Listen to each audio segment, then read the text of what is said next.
En esta moción, consecuencia de interpelación, voy lógicamente, a ratificarme en los argumentos que expuse en la interpelación, pero voy a hacer también algunas consideraciones, sobre todo para tratar de demostrar que este Real Decreto 43/2015 de 2 de febrero no es un hecho aislado.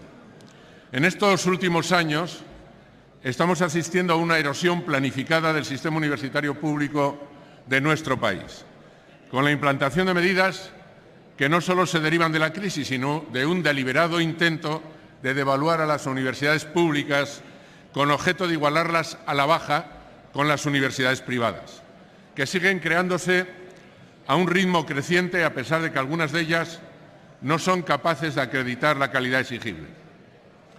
Y digo a la baja porque ese es el único camino que han escogido, dado que la mayor parte de las universidades privadas no pueden compararse con las públicas, tanto en la calidad del profesorado como en las instalaciones y medios para la investigación. Para conseguir este desmantelamiento progresivo, que no podemos seguir tolerando, basta examinar las medidas tomadas. Por un lado, se ha cambiado el sistema de acceso, que ya no es único para todas las universidades. El Real Decreto 14 del 2012, que hay que derogar, originó la mayor subida de tasas de toda la democracia, provocando grandes diferencias en todas las comunidades autónomas. Por otro lado, no se garantiza la suficiencia financiera en el conjunto del sistema universitario público. Hay que tener en cuenta que el gasto universitario ha descendido desde el 0,97% del PIB al 0,83% en el 2014. En I+D sucede algo similar. Se pasó del 1,4% del PIB al 1,23%. Y además se tomaron medidas regresivas en cuanto a la igualdad de oportunidades, tanto en becas como en tasas. Se han recortado 275 millones de euros en becas en los dos últimos cursos respecto al curso 2011-2012 y las tasas aumentaron en casi todas las comunidades autónomas, especialmente en lo que se refiere a los másters. Por otro lado, la política de tasas de reposición, el 10% en los últimos años y un 50% en este, combinada con las restricciones presupuestarias y los límites a la contratación, han provocado la pérdida de miles de plazas en el personal docente e investigador, así como en el de Administración y Servicios. Entre enero del 2012 y enero del 2014 perdieron su trabajo 5.669 profesores y 2.455 del personal de Administración y Servicios. Y entrando ya en el Real Decreto aprobado por el Consejo de Ministros en el mes de enero, el Real Decreto 43/2015 de 2 de febrero, en el que se modifica... Silencio, señorías, por favor. No se oye al orador. Yo ruego silencio. Puede continuar, señor Valedores. En el que se modifican los Reales Decretos 2007-2011 sobre enseñanzas universitarias oficiales y las relativas al doctorado, es evidente que se devalúa el título de grado, al permitir que una misma titulación tenga duración diferente en distintas universidades, con el falso argumento de la convergencia con Europa. En realidad podría haber en España 17 planes o más de tipo universitario distintos. Y en realidad lo que se produce es una desvertebración de nuestro sistema universitario, una pérdida de la igualdad de oportunidades al encarecer los costes del máster, recortando la financiación pública de las universidades bajo el pretexto de un ahorro de las familias que no existe, y perjudicando también al profesorado. Y esta estrategia de descapitalización de nuestro sistema universitario público lesiona gravemente la actividad docente e investigadora, con la consiguiente merma de la captación de talento y la pérdida de posiciones en el panorama científico internacional, así como deteriorando la transferencia de conocimiento a la economía productiva y perjudicando la competitividad de España en los mercados internacionales. Es por todo ello por lo que hemos presentado una moción, consecuencia de interpelación, en donde, en primer lugar, planteamos la derogación del Real Decreto. Y planteamos la derogación porque en este contexto de política universitaria que nos movemos no es posible implantarlo por las razones que he argumentado anteriormente y por las de la interpelación. Vamos a encomendar también al Consejo de Universidades un informe riguroso sobre los resultados de la vigente ordenación de las enseñanzas universitarias oficiales, que remitirá a la Cámara.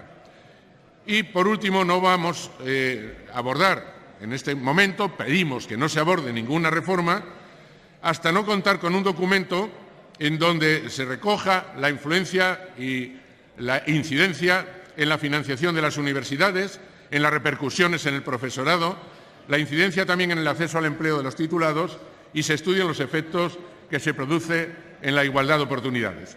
Un documento que estará consensuado con la Conferencia General de Política Universitaria, el Consejo de Universidades y el Consejo de Estudiantes Universitarios del Estado. Posteriormente, fijaré mi posición respecto a las enmiendas presentadas. Gracias. Gracias, presidente. Gracias, señoría. Bueno, respecto a las enmiendas presentadas por el Grupo Mixto, por parte de Izquierda Unida y por Convergencia, pues voy a manifestar mi opinión. Respecto a las enmiendas de Izquierda Unida, que es una enmienda de adición con un punto cuarto que a su vez tiene 3 apartados, pues manifiesto mi acuerdo en el sentido de que todos estos datos, algunos de ellos se conocen parcialmente, otros no tanto, son muy importantes a la hora de hacer el análisis y el diagnóstico de lo que está pasando realmente. Por tanto, en este caso, pues manifiesto mi acuerdo. Y respecto a la posición de Convergencia, que coincide con algunos aspectos de nuestra moción, pero que en el punto fundamental, desde mi punto de vista, pues no va a ser posible el acuerdo, porque yo considero que la petición de la derogación es fundamental, porque si no derogamos, el sistema avanza, porque lo que se ha abierto es una opción de voluntariedad, pero que esa voluntariedad puede ser ejercida de una manera, desde mi punto de vista, desordenada. Es decir, las universidades, incluso teniendo en cuenta la opinión de la CRUE y la votación de la CRUE, que no es imperativa para ellas, teniendo en cuenta también las opiniones críticas de sectores del profesorado, de los estudiantes, etcétera, lo cierto es que si no se corta ese camino, evidentemente hay universidades que están plenamente facultadas para implantar unilateralmente esta reforma.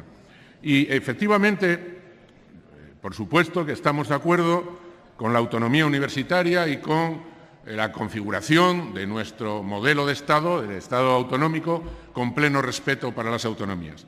Pero es aquí precisamente cuando se pone el condicionante, por parte del Grupo de Convergencia, de que se impulse ese Real Decreto, esa posibilidad de establecer el 3+2, dice, sin que esta decisión implique consecuencias negativas para el alumnado, el profesorado o la calidad educativa universitaria.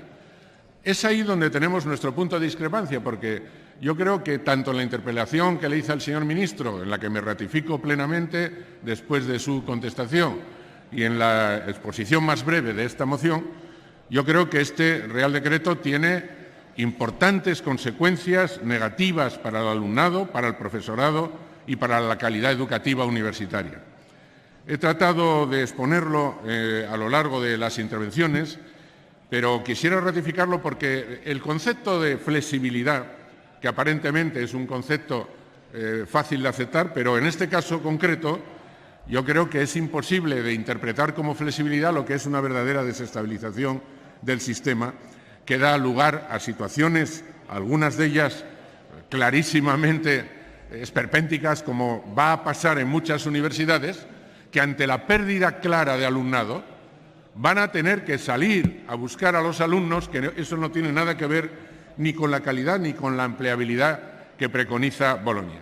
Es evidente que hay pérdida de alumnos porque basta hacer una sencilla operación matemática en donde nosotros, el conjunto de alumnos que permanecen en el sistema 4+1 en una universidad, teniendo en cuenta que el 20% aspira a máster, según los datos del propio Ministerio, o pasa a máster, es verdad que en ese cómputo no se incluyen los títulos habilitantes, pero es igual, a grosso modo, si nosotros comparamos ese conjunto de alumnos en esos 5 años con los que pasarían en un 3+2, donde serían menos alumnos, lógicamente, en el grado, abandonarían seguramente el sistema porque es lo que se pretende, orientar al sistema diciendo, yo creo que falsamente, erróneamente, que tienen igual empleabilidad, pero lo que está claro es que las universidades perderían alumnado porque aunque pasen el 20% a máster, serían muchos menos los que pasan a máster. Esta explicación es obvia y, como lo saben los profesores, lo saben los rectores, en todos los encuentros que hemos tenido con la CRUE, saben de sobra que va a haber pérdida de miles de profesores, no digamos ya en toda la reorientación que va a haber de las especialidades y de las áreas. Y, por tanto, va a haber una competencia con universidades privadas que van a ir al mercado a conseguir ofertar titulaciones, vamos a decir, con más facilidad, más sencillas. Va a haber una discriminación porque muchos alumnos no van a poder pagar los máster. Hay una discriminación en otros muchos aspectos que vulneran la igualdad de oportunidades.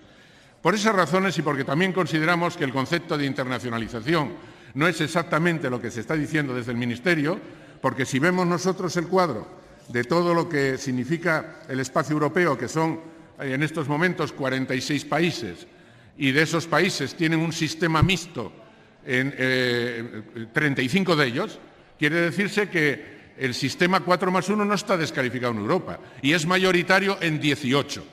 Y, por supuesto, si vamos a Estados Unidos, el bachelor es de 4 años, en Latinoamérica, en algunos países asiáticos. El concepto de internacionalización no puede limitarse a un entorno inmediato.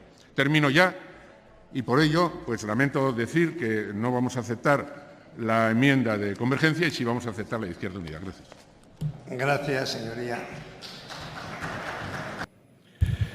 Bien, he tratado a lo largo de la interpelación y en las intervenciones en esta moción de señalar un hecho que creo que es muy significativo, que aquí no se trata de dilucidar si el sistema 4+1 es mejor que el 3+2, sino que se trata de dilucidar si en el contexto de la política universitaria española se puede adoptar una decisión de ese tipo en las condiciones en las que estamos desarrollando las enseñanzas universitarias en España. Porque es evidente que en Europa, ya lo he señalado, hay una situación muy variada y yo, lejos de mí, atribuirme cualquier calificación sobre los sistemas que han adoptado el resto de países de la Unión Europea. Se han dado datos incorrectos sobre esa situación, porque en los informes que tengo en mi poder, que son oficiales, de los 46 países que han terminado suscribiendo la Declaración de Bolonia, el Espacio Europeo de Educación Superior, y digo 46 porque, como saben, la Declaración de Bolonia nace en el año 99 por parte de los ministros de Educación europeos de 29 países. Luego hay toda una serie de declaraciones que se complementan de rectores, de estudiantes, de ministros en Berlín, bueno, en diferentes situaciones, en Praga, en Bergen, en Londres, en Lovaina, Bucarest, etcétera, ¿no? Y hoy tenemos 46 países. Y digo 46 países porque no quiero poner 47, ya que el Reino Unido tiene, por ejemplo, dos situaciones diferentes, con Escocia y con el resto del Reino Unido, con Inglaterra, Gales e Irlanda del Norte. Pero eso de que hay 4 o 5 no es verdad. Hay 18 países y, además, en el Reino Unido hay una situación diferente en Escocia y en el resto. Y son países de todo tipo, son países que han estado adscritos a la antigua URSS, pero que tienen unos sistemas educativos nada despreciables, y hay países incluso del ámbito más estrictamente europeo, como es el caso de Holanda. En Holanda, por ejemplo, el sistema 4+1 es mayoritario sobre el 3+2. Es un sistema mixto e incluso tiene otras modalidades. En Irlanda tiene el sistema 4+1 y el 3+2 completamente emparejados. Hay también otros países, como decía, aparte del Reino Unido, el tema de Rusia, de Serbia, Turquía, Ucrania, etcétera. Hay en total, como decía, 18 o 19 si ustedes cuentan también Escocia. Pero lo que sí hay es 35 países de esos 46 que tienen el sistema mixto, más mayoritario uno que otro. O sea que esto existe y, además, no tiene ninguna contradicción con Bolonia, porque el caso de los objetivos de Bolonia es promover la movilidad de estudiantes, de graduados, de profesores e investigadores en todo el ámbito, formar graduados universitarios para mejorar, para dar respuesta a las demandas sociales, facilitando su incorporación al mercado laboral, garantizar la calidad de enseñanza superior, ofrecer conocimientos y estrategias a los estudiantes. Y, lógicamente, todos esos objetivos, cada sistema parte de diferentes puntos de partida, se incorporan al bachillerato desde el bachillerato con diferentes edades y hay una situación totalmente variada. y a nivel internacional ya hice referencia a Estados Unidos, Latinoamérica, etc. Por tanto, la duración de los estudios no es homogénea y hay países que implantaron unos u otros en función de su situación. Pero lo que sí quiero subrayar es que no es ajeno la situación del sistema universitario a la oportunidad, ya aquí refrendada por todos los argumentos dados, pero sobre todo los sistemas de becas y de tasas. Miren, en el último informe Eurídice del curso 2014-2015 se dice que solo el 27% de los estudiantes españoles de formación superior reciben becas y ayudas frente al 47% de Irlanda, el 76% de Holanda o el 100% en los casos de Finlandia o Luxemburgo. España está al nivel de Eslovenia y está prácticamente un poquito mejor que Portugal o Polonia. Bueno, esta divergencia clarísima con los sistemas de becas que son los que podrían articular igualdad en el acceso, pues es un hecho muy significativo que no puede ser ignorado. Termino diciendo que, desde mi punto de vista, esta contrarreforma, que empezó ya, como decía, en el año 2012, con el decreto 14/2012, y se continuó con toda una normativa, pues en estos momentos esto es otro elemento más. Y por eso nosotros queremos pronunciarnos rechazando estas reformas que impulsa el Gobierno actual, que están afectando gravemente a la vertebración y cohesión del sistema universitario, descapitalizando las universidades públicas, generando divergencias entre instituciones y entre territorios, porque está aumentando la desigualdad. Y las tasas no son por la calidad de los servicios en cada territorio, es porque las ponen en diferentes lugares. Termino ya. Y son incompatibles, por tanto, esas condiciones con las que deberían existir en una situación de igualdad en el acceso a la educación que ha de garantizarse en todo caso. Gracias. Gracias, presidente. Gracias.